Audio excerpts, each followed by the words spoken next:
Maruti Suzuki's People Technology presents Suzuki Connect with Navigate to Car and many other features. Watch more, feel more. Dell. Well, that wasn't the Scotland that we wanted to see. Not after round one, not after the way they played against Bangladesh. We thought maybe that batting effort against Afghanistan was a one-off, but they've not backed that up with much today against Namibia. Namibia outstanding though. So we look back at that on Maruti Suzuki presents ESPN Cricket for T20 Timeout, powered by Dell with Stephen Harmison and Peter Boren. We've come to expect more from Scotland, Steve, but that's two disappointing batting efforts back to back. One thing you can say, but it was hard. The power play was hard. The two left armers bowled beautifully. Yeah, Trumbleton and Freilich, they bowled hard into length. And I'd question the batters and their game plan. Yeah, nobody must have been watching Jason Roy 2 hours earlier, because if you watch Jason Roy, all he did was try to hit the ball down the ground, hit the ball back from where it's coming from. Use the pace in the ball and hit the ball back down the ground. The Scottish batsman just wanted to hit the ball square on the wicket, tried to be a bit funky, and it didn't work. It just didn't work. But take nothing away from the way Namibia bowled. I thought that was a masterclass of bowling left arm seam in a power play, hit the deck hard, say to the batsman, "Here, look, you have a go and try and score off that." And Scotland were nowhere to be seen. Was that almost a hangover of the last batting effort? Did you feel like they were still thinking about the 60 all out, Peter, or are we not giving enough credit to Namibia? No, I don't think they would have been thinking about it. It wouldn't have given them a lot of confidence. Obviously, losing Kutza, we don't know exactly when that was, before the toss or whatever, is a loss. But yeah, Trumpelman, Steve's right. Munsey, he does look a little bit square at times, and on these surfaces, you've got to give the full face, and that was a pretty poor dismissal, I think. But if you look at, he's then swinging them in. You look at McLeod, he's not really a new ball batter normally. You wouldn't see him there at 3. But when he's swinging it in, you're going to hang your bat out. You're looking for the in swing. That's properly left arm bowling.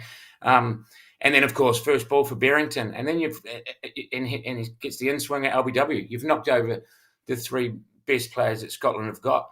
Guys, and Berrington and McLeod in particular, not really used to facing that new ball. So I'm not sure if it had much to do with the other day in terms of a hangover from the Afghanistan game. I think it's just it was good bowling. And as Steve said, perhaps a little bit of technical frailty or a mindset in terms of giving the full face wasn't quite there at the start. And from there, I mean, there was a recovery, of course. It was a bit of a recovery, but it's pretty tough to come back from 3 wickets in the first over. Yeah, I remember not too long back, Steve, we were discussing auction dynamics at the IPL and in T20, and seemed to suggest that left-arm seamers in T20 are a novelty. They don't come thick and fast. Teams have to really search for them. Namibia have no such problem, do they? 3 in 1. Oh, they haven't, and they've got very good ones as well. I remember having a good chat with Paul Collingwood, somebody I played with for 20 years. He captained that England side in the World T20 final in 2010, and he said, we had we were the greatest of all time, Jimmy Anderson. We couldn't get him on our side because Ryan Sidebottom was so important. And statistics of the first power play, first few overs, the last few overs for the left arm seamer was a difference between 5 and 10 runs. And when you've got a left arm seamer who can bowl with decent pace, nowhere near as pacey as what Afridi is, but if you can get the ball moving, like what Peter said, just got to move a fraction. It's just got to move a fraction, and the game becomes doubly difficult for a batsman who is looking to hit the ball.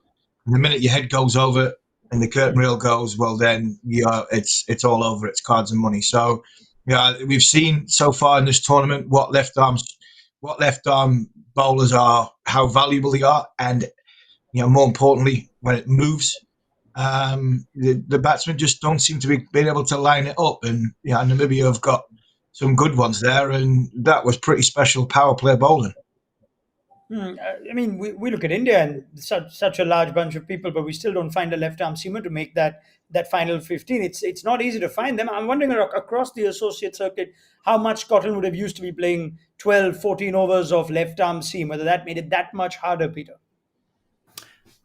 Yeah, perhaps. It really was the start, wasn't it? Because after that, if you look at that Namibian attack, pretty disciplined. But whether or not they were left arm or right arm, they're still it's disciplined. But it's 125 kilometers an hour, and they played it pretty easily through the middle. Actually, the Scots.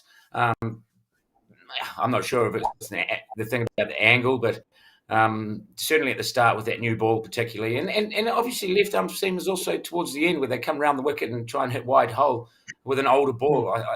You see guys really struggle with that too. So it's definitely a thing. Yeah, it's a plus to have in your armoury. 14 overs of it is an awful lot. Yeah, absolutely. Now, I wonder if, we don't know a lot of the Namibian players, right? You tend to get Irish players, Scottish players picked up in domestic cricket in England. You will invariably find the Afghan players find popularity, not as much in the IPL, but certainly in that part of the world, in Bangladesh and Afghanistan. I wonder if there'd be T20 franchises in any part of the world looking at a Ruben Trumpelman, Stephen, thinking, yeah, let's keep this guy on our radar. Can this tournament do that?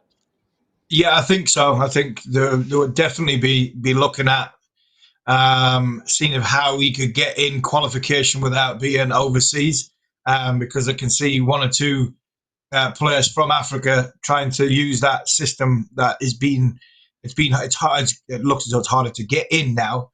From the Colpack rules seems to have closed down, but the not just Trumpelman, I think Freilink as well. I thought the way he bowled at the death, like Peter said, there was a little bit of a partnership there by Scotland, and them death overs were just as good as the start overs. Even though they were bowling at the tail end, they were still hitting the wide Yorkers. The slower balls were nailed on, and when they went to the short ball, the bouncer, it was in and around the helmet. It was in and around the money. So they were as good at the end as what they were at the start. But I'm sure there's a lot of people around the world looking up, thinking, right, if we need a left arm seamer for our franchise, well, Namibia have got a couple there that might just get us a little cheap option. And with the amount of T20 leagues, Peter, that seem to be popping up from everywhere, even if you don't get a gig in one of the premium leagues, you could have a Vancouver Knights who already picked up a JJ Smith. You never know when opportunities come their way. For an associate individual bowler or anyone who puts in an effort at a T20 World Cup, suddenly there's more to look forward to than just representing your country. Yeah, 100%. We had a good example here in the Netherlands with Paul Vermakeren, who did well in the T20 World Cup 2016, the limited opportunities that we had there. He did well against Bangladesh and then bowled out Ireland. And then from that, he had some cricket in England, but recently he was playing in CPL. Suddenly I looked at the scorecard and Paul Vermakeren is playing in the CPL. So these are opportunities to make an impact for sure. All right. Are we expecting a straightforward Namibian chase, Peter Boren, or is there something exciting coming up? Peter? What happened there, mate? Sorry, I said, are we expecting a straightforward Namibian chase, Peter Boren, or is there something exciting? Yeah. Okay. Well, no, it's going to be up to the same for the Scots. Sharif, Davey, and Wheel with that new ball. They're going to have to take a leaf out of Trumpelman's book, and they're well capable. Wheel will swing it away. Sharif is always attacking the stumps, and Davey's a clever bowler. He's an experienced bowler. And if under lights, if they can come out, they're going to have to try and make an early impact, of course. It's a pretty easy chase for Namibia, you would think. But there's every chance of early wickets under lights, and that new ball attack is capable of it. Come on, Steve. Give me a straightforward prediction and a funky prediction. Straightforward. We've got to have something exciting happen to us today. Really, when we think of the England-Bangladesh game, that was so straightforward. So I'm hoping for a couple of run-outs, 2 wickets in the power play, and a nail-biting finish just to keep me on the edge of my seat for the last bit. But like Peter's just rightly said, it should be a straightforward chase for Namibia. But scoreboard pressure, a chance to win a Super 12 game for an associate nation. Good luck. All right, let's see how it goes. Thank you, Peter Boren. Stephen Harmison. 110 for Namibia to get to register what will be their first win in the Super 12s of a T20 World Cup. So let's see if they get there, and we'll pick up the chat on Maruti Suzuki presents ESPN Cricket for T20 time out at the end of it.